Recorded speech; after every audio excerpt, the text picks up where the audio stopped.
afternoon, everyone. Welcome to the Connection Corner. I am Barb Nangle, and I'm the community manager of Known Coworking. I am really excited about our guest today, Nadine Nelson. She is the creative in residence at the New Haven Public Library. Before I bring her on to talk about all the fabulous things that she does, I want to tell you a little bit about Known. It's a dynamic co working community to connect people across their fields of expertise, endeavors, and experience. And though we started as a co working space in downtown New Haven and are still the only co working space in downtown New Haven, we had to move our community to the virtual world once the pandemic hit. As a reminder, Known Coworking is open and we have hourly, daily, and monthly plans for dedicated desks, office spaces, as well as conference rooms and Zoom rooms available for rent. Again, you can do them as little as for 1 hour. If you'd like to know more about the space, feel free to send me an email. I can be reached at barb@knowncoworking.com. You can also check us out on our social at knowncoworking.com and DM us there, or you can go to our website, which is nhvknown.com. I mentioned that we moved our community online once the pandemic hit, and as a result, we have three virtual programs. So one of them is this one, the Connection Corner. The other is Digital Media Sync and Pivot Talk. You can catch replays of all of the episodes of all of them on our website, nhvknown.com, under Known Live and Events. Digital Media Sync is your window to the digital world. It's hosted by Julia Goot, the social media maven of Agents of Branding, every Tuesday at 8:30 in the morning. And sometimes she has guests and sometimes she just shares her expertise, which is wide and vast. We also have Pivot Talk, which is a virtual stage for businesses to share and learn as they grow. And this show, Connection Corner, is a place for dreamers, thinkers, artists, entrepreneurs, creators, educators, and community members to talk about who they are, what they do, who they serve, and how. We try to air it about weekly, but not necessarily every single week. And if you or anyone you know would like to be featured on this show, go ahead and shoot me an email. It's barb@knowncoworking.com. Our purpose in the virtual and physical spaces is to make connections between people. We're here to help you get connected, inspired, and known. And speaking of getting known, we are right now in the process of recruiting our very first cohort for a program we're calling Knownpreneurs. This cohort is for BIPOC business owners. So it's for Black, Indigenous, people of color who are small business owners in the New Haven area. It's a 16-week curriculum. It will begin meeting in January on Wednesday mornings from 8 a.m. to 10 a.m. All of the mentors are people of color, and the vast majority of the instructors are also people of color. And there will be 16 weeks, 2 hours at a time, and then you'll get at least 2 hours of mentoring, in addition to having this fantastic network of other business owners of color. If you're interested in that, you can get more information and or apply at knownpreneurs.com, knownpreneurs.com. And I highly encourage you, even if you're just thinking about it, go ahead and apply. And if you decide later you don't want to participate, you don't have to. I don't remember the exact date, but I know that the application deadline is next week. There is a rubric where we score people based on a bunch of different criteria to decide who's going to be accepted, but applying sooner rather than later is better than, is better than later.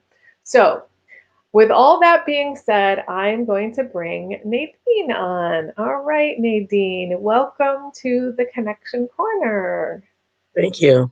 Why don't you start by telling us a little bit about yourself and your business, and then you can go into the creative in residence position and all that stuff. So I'm Nadine Nelson, and I am the chef, owner, and educator of Global Local Gourmet. It is a interactive culinary event company. We specialize in interactive experiential education.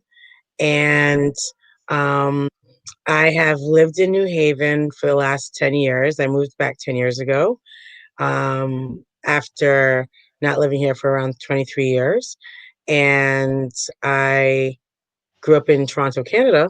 And the way that I'm connected to New Haven, I moved when I was 10. So I am having a great time being the creative in residence. I look forward to talking about some of those programs and some of the other things that I do as a chef, educator, um, artist, and activist. Great. Thank you for that introduction. So, I find it incredibly interesting that your background is as a chef and that you do all of these fabulous things. And there's a lot of chefs out there, but you have one of the most unique twists on being a chef that I've ever heard. So, I'd love to hear, like, how did you get into this world of, educating and social justice work, etc., as a Um, chef specifically? Well, I'm a trained educator, and so that's Okay. how I came to it. And Gotcha. so I just Okay. kind of mixed my love of food with my love of education.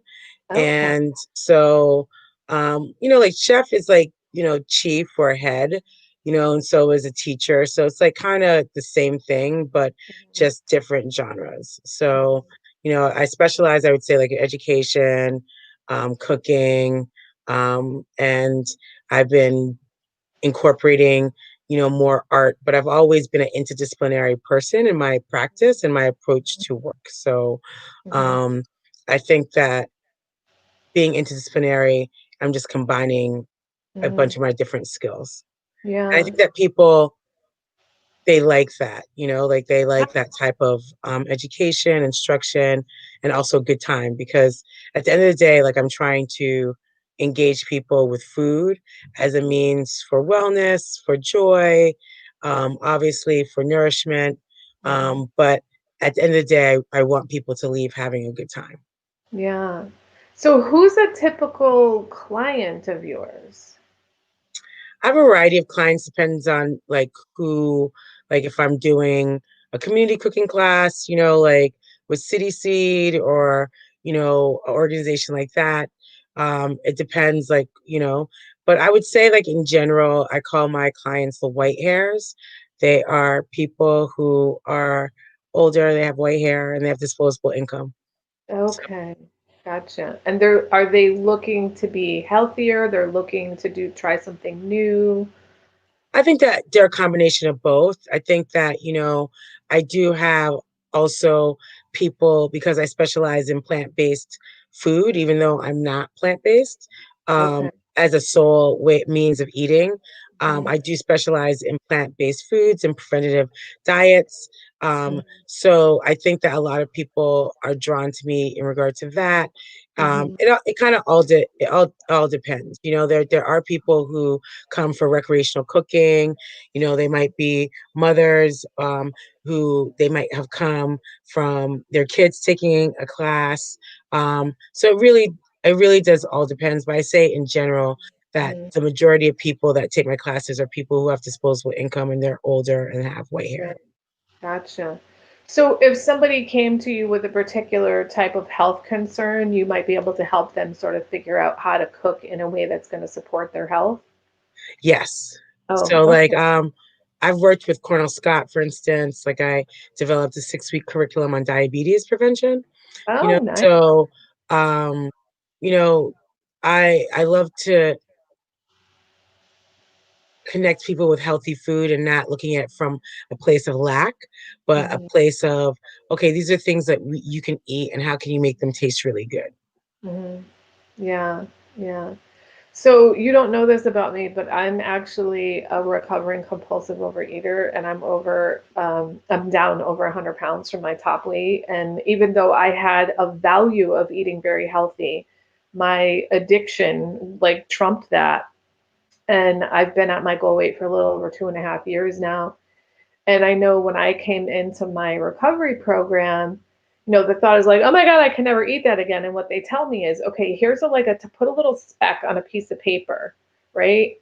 And then look at that speck in conjunction with the piece of paper. That speck is what you can't eat, and everything else is what you can eat. And I think that the mind shift was really, really helpful to me because I think, when people have some kind of an illness or something like this, they get afraid of all the things they can't eat. But then when you really start focusing on, well, what can you eat? There's so many different foods out there. Yeah, Exactly. yeah, Exactly. that's great. Now, where does the social justice component come in?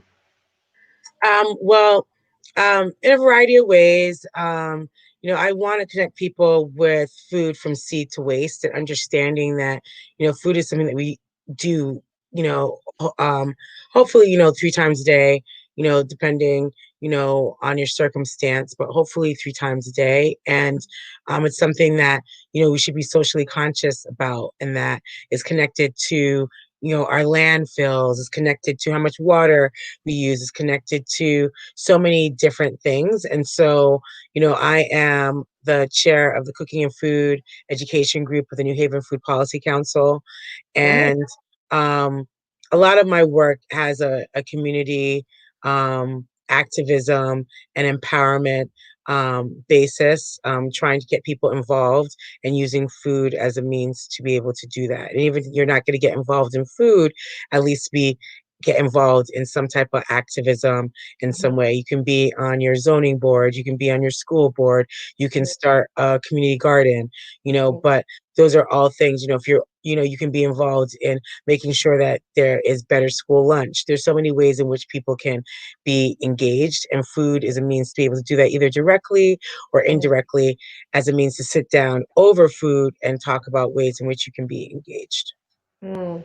Yeah, I didn't even know there was a whole food policy committee. I think that's the word that you Yeah. use, which seems like now that you say it, like, oh, well, of course there is, but I just didn't even realize that there was one. So that's great. Thank you for Well, your. there's only 24 in the country, so it's not like it's No kidding. that I think there's only 24 that are um that have a director, and Hmm. that it's funded, and so New Haven is lucky enough to have a food director, and someone who deals with these issues, being that New Haven is very much a food town.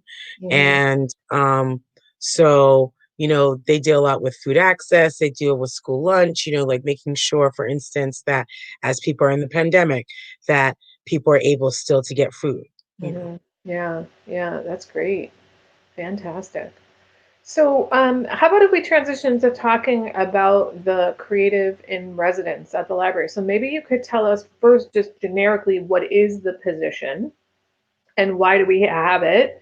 And then what are you doing in the position? What are some of the cool programs that you're running as the creative in residence? So the Creative in Residence, it works with, New Haven citizens, and, we're online. So like I'm working with variety of people. I have office hours every week on Tuesdays from 12 to 2. And so you can go to the New Haven Public Library's website, and I've squared, and book an appointment on Calendly, and we can talk about whatever you want in regard to creative projects that you might have. And then I do a wide variety of different programming.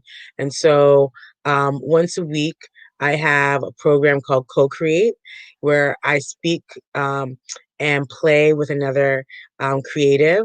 And so it's in partnership with Make Haven. So I am using Make Haven as a space because the Closeberry is a lot. The library is closed to the general public. It is open for some things, but Make Haven is more available and open. It has some of the same machines as the library, and so I am there each week from 6:30 on Wednesdays to 8:30. Being filmed, creating artwork as I talk to another creative who's also creating artwork or working on a project. And some of the creatives do activities. People can call in and talk to different artists. I've had a wide variety of artists of different ages and at different paths in their career. I've had a wide variety of artists who um, practice different genres. So those are some of the programs that I've done. I have some programs coming up on Monday. I have a Tablescape workshop. Also, how to do a cocktail party with stuff that you have out of your pantry. Um, the next week after that, on I believe it's on Saturday, but you can go to the website. I'm doing a make and take. So it's like people get to come to the library, um, get supplies that we put in a bag. We are partnering with Haven's Harvest, which captures food and redistributes it to people in need. And so we're highlighting, you know, them, but we're getting apples from them, and we're going to be making apple chutney, and then Mhm. also some learning about how to make some gifts, edible gifts for the holidays. So those are two programs that I have for December. And I have another one that's going to be coming up in between Kwanzaa and New Year. It's called Gumbo Swap, but we haven't really talked about that with the library, but that will be coming up at the end of the month. And then we have a bunch of programs for January and February, um, of different varieties. Let me find you again. Okay, there we are. So, are these things that people participate on Zoom now that we're in this environment, or can they Yes. go to Make Haven when you're there? Well, if they have a membership at Makehaven, they can surely come and hang Okay. out. Makehaven is a huge space, so Yeah. there can be in the main space, I think 15 people, and then there's a wood shop, and then um, metal shop, and there's fewer people that can be there, and then they have smaller studio space all around. So lately when I've been there, there's only been two or three people. So if you have a membership at Makehaven, you can. And I think that Okay. people, especially during these COVID times, is great to there's not too many places that you can go. Mhm. And um as a maker space, like yesterday I worked on a tablecloth, and I hand um sewed doilies onto a runner, and then I'm Mhm. going to go at Make Haven and then be able to use that they have a sewing machine, and but they have 3D printers and a variety of things. And I bring my daughter every week because she helps with the taping, Mhm. and she's able to be able to do different activities too. So they have a kitchen, they have stuff if you want to, brew beer, they have a printing press, they have, like I Mhm. said, a wood shop, they have a metal shop. And so, you know, um, like I said to my daughter, we'll probably go like try and go 2 to 3 times a week, because at least we can go and create and do Mhm. some things and get out of the house and not be around Sure. four walls. You know, Yeah. everyone has to wear their mask. Um, Mhm. so, and because it's COVID, like there's not as many people that would generally be there Mm. normally. Yeah.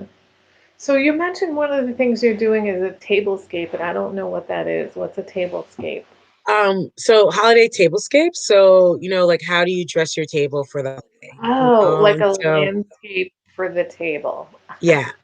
Okay. So Landscape. we're gonna do three different tablescapes. And so I'm doing it with Ella um Cocotte from Tiny Tiny Forest. It's a retreat center in Milford. And so I do some of my cooking classes there and some of my regular classes. So we're going to do it out of there. We're going to do three tablescapes, and then we'll show you how to have a cocktail party and make some cocktail hors d'oeuvres with stuff that you have in your pantry. Nice. That's fantastic. So I love the partnership with Make Haven. They're friends of known, as is the library, and I've done a tour of Make Haven. They do have so much cool stuff, and you're right. Like that's making me think. I One of the things I've been thinking about my life right now is that I'm absolutely thriving. And just this morning, I realized, oh, you know why I'm thriving? Because I'm creating, constantly Yeah. creating. I'm in creative mode, and it's like it feels fantastic. And I hadn't even thought, oh, hey, I could go to Make Haven and actually create with other humans instead of just in my Yeah, it's basement. a really wonderful resource. And because Yeah. there's so much space, you Mhm. can socially distance, and but also be there with people. I know that people are missing, being Mhm. around people. And like I saw a friend that I hadn't seen in months, and he was Yeah. silk screening while I was there making food last week, Wednesday, right before Thanksgiving. And so like it's a really dynamic space. Yeah. If you want to learn, I think that with COVID, you can't go out for a drink or restaurant like you normally could. And I don't know, like now that things are closing down and numbers are going up, I know I don't want to be in those type of spaces, but because Make Haven is so big and there's not a lot of people that are going there on a regular basis, it's a really great place to be Yeah. and to create. Yeah. Fantastic. So I love this, and I haven't. I know that Joel was the creative in residence before you, and I do know him, but I never really got the opportunity to talk to him about like why is it that the library created this position? Do you know like how they came up with it, and like what's the goal? Is it to connect to community? Is it what's that about? I don't know why they created the position. I assume that they created to, um, I think that New Haven Innovation Lab is a major funder Uh, also. okay, Um, and I think to like create connections, like I'm doing, like, like doing a partnership with Make Haven, working with Haven's Harvest, like right after I get off with you, I'm going over to Echo Works to get stuff for the make and take bag for the chutney, you right, know. Hopefully I'll be working with City Seed on a Meatless Monday program that's going to be happening in the the new year and stuff like that. So, I think it's like to create partnership. I think it's like to have people feel connected to the library that might not normally feel connected. And then also to, support people in creating their dreams and just creating in general and being innovative, and that the library has I've Squared. It's a wonderful resource for mm, people, to use. And they want people to be able to engage in that space. And what better way than to have a creative person be able to facilitate that with you? right, yeah, fantastic, yeah, and like I said, that creativity is just so life-giving, really. I mean, that's the way I experience. I used to years ago actually walk around just saying the words I'm not creative, and then my spirituality blossomed. I was a lifelong agnostic until I was like 37. And I don't think it's a coincidence that when my spirituality blossomed, I just became this totally creative person. And I, not long after that, started a job I was at for 20 years. And I got a reputation very quickly of being a creative person. And I remember the first time somebody came to me and said, "Can you help me with this? You're really creative." And I was like, "What?" Because I still didn't own the identity of being a creative person. And I was like, "What?" And now I just can't even believe I was the same person. And I think when I hear people now say I'm not creative, I'm like, here's what I think happened to me. I think we are inherently creative. And I think what happened to me was I created the experience of being not creative by saying it over and over. I'm not creative. And I think you can be creative with your life. You can be creative with your ideas. You can be creative with the way you set up your home or the way that you tablescape your Yes. I mean, there's just so many ways to be creative. And I think that people have these ideas that you're going to be Van Gogh or Monet or, something like that if you're creative. And it's like, there's just so many ways. Do you encounter people in your position there who say things like, "I'm not creative, I need your help"? Well, we just started in October, and October was our planning month. And so the first month was really November. And I so see. I Okay. haven't really had a bunch of people for office hours. Like I've had but the people, like I've had probably like six people, and the people that I have had, they haven't been like that. But there have been people that have called into the co-create, and we've talked about like the artist journey, and so many of the artists and the creatives that have been on, they have been supported in their artist journey, and I haven't, for instance. And so I'm trying to stress like the importance, like especially if you have a creative child, Mhm. to be able to nurture that. And then, as you said, like you can use creativity in anything. And Right. even Yeah. like people like businessmen, like, oh, they're not creative, or like accounting. It's like, yeah, like if you have to cut a budget, you got to be creative. Right. Yeah. Like, I mean, people don't understand that you can be creative in anything, and Yeah. if more people were creative, it'd be a lot better. Yeah. I mean, you could And be creative with intersections of set up a things. spreadsheet, you know? Mhm. Like I was involved in this boot camp recently for some folks, and there was a venture capitalist speaking about this is, what you want to be telling people that you're looking for funding, and you need to be networking, and probably your network is one of your most valuable assets as an entrepreneur. And one of the people who had been a lifelong academic was like, well, how do I get into those networks? And he said, listen, if you're not creative enough to figure out how to get into those networks, you are not creative enough to have a business that succeeds. And I was like, yes, because like if you have a business, you have to be creative. You have to come up with new ways of doing everything and learning how to do things that you didn't know how to do, and make sure that you don't, drop the ball on all different things. So I think you're right. Creativity is everywhere. Well, I feel like we're winding down here. Are there any last things that you'd like to mention that we haven't had an opportunity to talk about yet? Um, I'm going to be having winter holiday festival, like cooking festival, and so it's going to start the 17th, which is Hanukkah. It's going to be at Tiny Forest in Milford. It's going to be virtual. And so for people to look out for that, we're finalizing everything this weekend, but it will start on December 17th, and it will go until Valentine's Day weekend, Yeah. and or a little bit after that because there's Asian New Year actually. And Right. Okay. so yeah, so it's like there's all these winter holidays um from all around the world. And I started this when I was a dean at a private school, and people were like, well, we can't celebrate Christmas, we can't celebrate Hanukkah. And I was like, why? You can celebrate all these other holidays along with them that come Right. during, Mhm. the winter season. So, Kwanzaa, um, you know, um, there's John Canoe, that's Jamaican. There is Three Kings Day. There's Saturlina, which is a Roman holiday. So we're doing like a bunch of different holidays from around the world, and people will learn how to cook. They'll learn how to maybe, if they want to have their kids, be able to do a craft, and they'll learn about the history of the holiday, and it's going to be fun. And I think that it's something that during 2020 has been a really hard year for people, and I think that, like my whole idea is like the more you celebrate, the more you have to celebrate.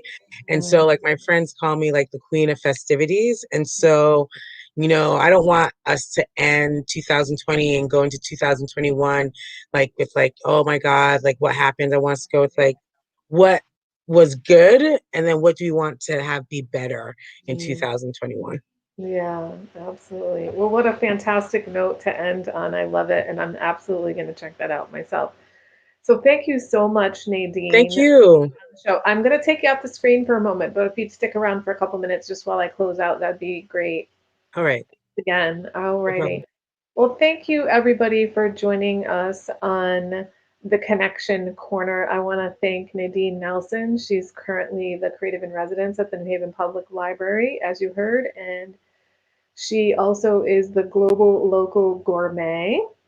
I want to remind you that every Tuesday at 8:30 we have Digital Media Sync, and not next Thursday, but the one after, so 2 weeks from today at 2:30 in the afternoon, this show, Connection Corner, will be featuring Chantel Garcia.